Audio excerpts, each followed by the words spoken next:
മത്സ്യങ്ങൾ എങ്ങനെയാണ് ഉറങ്ങുന്നതെന്ന് നിങ്ങൾ എപ്പോഴെങ്കിലും ചിന്തിച്ചിട്ടുണ്ടോ? ചൂര, സ്രാവ് പോലുള്ള ചില മത്സ്യങ്ങൾക്ക് ശ്വസിക്കണമെങ്കിൽ ശരീരത്തിന്റെ മൂവ്മെന്റ് നിർബന്ധമാണ്.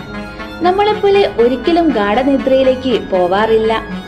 അതിനു പകരം മത്സ്യങ്ങൾ ഒന്നും ചെയ്യാതെ ഇനാക്റ്റീവായി നിന്ന് റെസ്റ്റ് എടുക്കുകയും ആ സമയത്ത് ഇവരുടെ ബോഡി ഫംഗ്ഷൻ എല്ലാം കുറച്ച് ഒട്ടും ആക്റ്റീവ് അല്ലാത്ത അവസ്ഥയിലാണ് ഇവരെ കാണപ്പെടുന്നത്.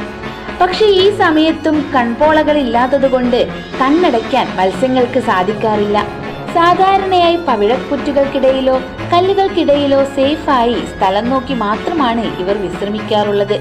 പക്ഷെ ചൂര, സ്രാവ് തുടങ്ങിയ മത്സ്യങ്ങൾക്ക് ശരീരത്തിന്റെ മൂവ്മെന്റിൽ നിന്ന് കഴിഞ്ഞാൽ ശ്വാസമെടുക്കാൻ കഴിയാത്തത് കൊണ്ട് തന്നെ ഇവർക്ക് എപ്പോഴും നീന്തിക്കൊണ്ടിരിക്കണം.